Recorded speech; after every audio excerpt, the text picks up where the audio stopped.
Welcome to this week's episode of What Did Rankin Impulse Buy? So I picked up a 50 CJ3a. It's been about a dozen years since I've owned a CJ, so maybe you guys can help me figure out what exactly I bought here. So I've been looking for a flat fender for a while now. I actually sold the JK and of course had some cash burning in my pocket, so the day I sold the JK, about 3 hours later, I picked this up. It was close. There were probably some better candidates, but they were all 8, 10, 12-hour drive away. But this one had some cool factors, so let's check it out. So it's titled as a 1950 CJ3a. It's got the right 3A windshield. It's got good fenders. The hood is a fiberglass reproduction though, and it's got some kind of backwards useless hood scoop on it. Interior is pretty cool. It's got all the options that you could buy. Got new best top seats, racing steering wheel, got a center console, 3-speed. I'm guessing that's a Dana 20. They got the too low here and it's a single stick. But as far as that, got gauges out the wazoo, voltage, speed, fuel, oil pressure, water temp, amp meter, fuel pressure. It's got an aftermarket heater, some original stuff still in here. It's original label, tack up here, all kind of switches. I don't know what they're there for. I have no clue what these are. There's an on-off switch for something. Cool turn signals, but not too bad. Carpet kit inside of here. Not sure if this is some sort of aftermarket thing. It kind of fits. Electric wipers too, separate motors, kind of neat. Came with a bunch of goodies in here. Fire extinguisher, cover, it looks like chewed up a little bit. Ammo can storage under here with a lock I'm gonna have to cut off. Can of fix flat, that's pretty cool. It's inside of here. Got a, looks like a used ignition coil, brake pad, compressor, some sea foam. Oh, that's good. It's a good sign. Lots of receipts for old parts. Some ear plugs, which is probably appropriate. I bet this thing's loud as shit. These side pipes on it. Oh, what's this? And some copper tone. That's right. Just moving around to the back. It's got kind of a CJ5 style roll bar in it. Looks to be kind of thrown in there afterwards. Not sure if I'm going to keep the roll bar or not yet. In the back, it got sort of dust cover here. This is the first time I'm going through everything, so it's kind of neat. That's cool. Some sort of original Army bag with a set of jumper cables in it. That's kind of neat. Heater hose, bath towel, hook. Look how enough floor mats for used car sales. Cool. Msd Ignition Box here.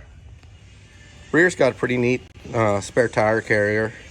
Definitely got some replacement lights on it. I'm not sure what the ambers do. Aftermarket kind of newer style bumper. See, they put a later CJ style gas tank in it underneath. Moved it from underneath the driver's seat, so that's a good plus. It's got a narrow track AMC 20. Got some brake work done on it that all needs redone. All the brakes got all these compression fittings and a bunch of other garbage kind of all cobbled together. Everything leaks. Every brake line on it leaks. Here's this side. Here's the fuel filler. Cap really doesn't fit on there that well either. There's a little bit of Bondo in here, but it's fairly solid actually. Some replacement floor pans have been put in it. Looking underneath, it's got some rough country shocks. You can see here just some shortcuts. Just the fuel lines kind of ran up and over instead of tucking them in nice. Got Both sides of these, it's got these steps on it. I'm not really sure what those are for. Once you step up in there, you're taller than the Jeep, but see the narrow track 20, still got the 2-piece axles. Looks like they're fooling around with them, probably need torqued up. Onto the front, both sides have new worn 6-bolt lockouts on them. Again, the rough country shocks. Dana 30 looks like new calipers, pads, rotors, all that's new. Looks like someone's been inside of the diff, new RTV on there. I haven't opened it up yet to see what gears or lockers or anything are in there. It's got this cool Uga horn on it, gotta figure that out. More underneath the front, so it's still got some stock CJ steering on it. All the shackles are greasable style. Not sure if these are the stock springs or not, so anybody knows or anybody thinks they can tell or thinks it got a little lift on it, let me know. It's under the hood. It's got a Buick V6. Battery's just kind of sitting here, although it's new, 121, so that's kind of cool. But yeah, it's got a Buick V6. Electric fuel pump coming up, a bunch of stuff here in a row. I haven't quite figured out what all this stuff is. Again, anyone want to lend me a hand with a little knowledge? It's been quite a while since I messed with any of this stuff, anything with a carburetor on it, so I'll be kind of learning as I go, figuring this out. But yeah, what's this thing? What does this do? It's got a wire going to it. This must be going to the fuel pressure gauge inside, I'm guessing. Some sort of regulator here. Lawnmower style fuel filter. These big radiator hoses are probably a little overkill. It's kind of funny. It's got wrapped up in tape all over. It's got an electric fan in it. That's kind of neat. It does look like this coil's new. Some of the wiring, I'm sure I'm gonna have to go through and replace all this stuff. See, that's loose. Here's a couple mystery ones. Who knows where those go? Oh, even a wire nut. Oh, that's cool. Yeah, just throw in some of those home remodeling stuff in there. It's coming back over here on this side. See, it does have power steering pump. That's pretty cool. It's got a power steering box, kind of cobbled on there, so I'll have to clean that up, weld that on a little nicer. But that's a pretty nice addition. Looks like a new master cylinder. Going down with some lines. There's a soup can in here for some reason, I guess, to keep heat of the headers off these brake lines here, going down to the clutch and whatnot. So I'll have to mess around with that. Again, gonna dive into this carb. Some goofy stuff going on here. It's got some like tape wrapped around the air cleaner, so I'm not sure what that's all about yet. And here, what's this for the fan? What's this little doodad hanging out here for?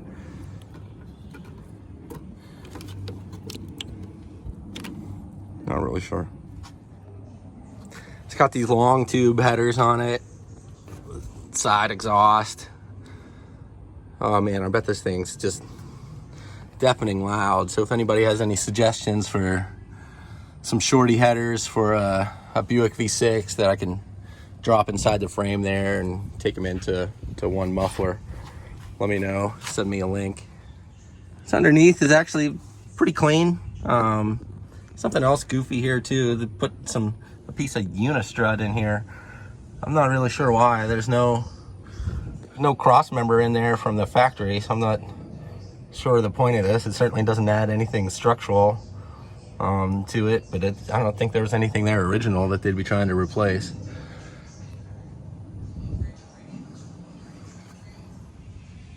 So underneath, it's got a, pretty sure it's a Dana 20 transfer case. Looks like it's been opened once or twice before. You got a drain plug in the bottom of it. leaks out the front yoke there.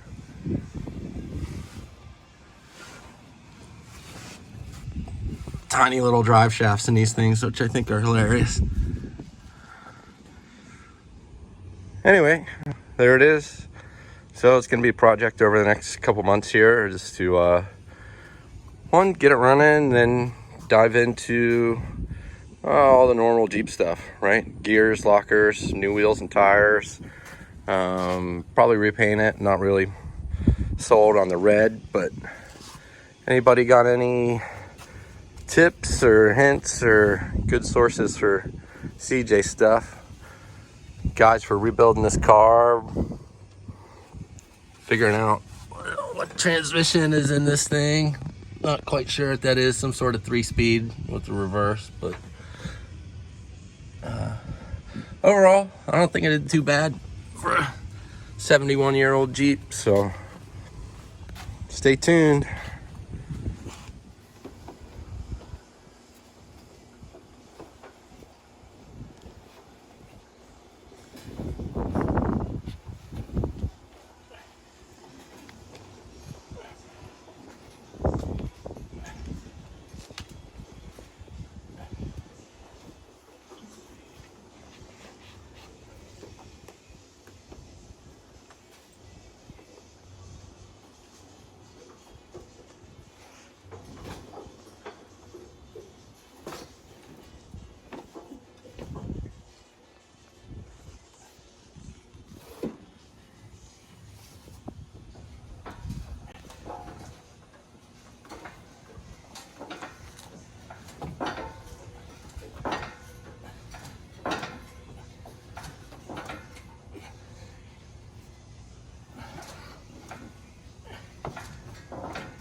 And there it is in the garage. Fixed. Takes up way less room than the JK. So we're going to start diving into her. See you next time.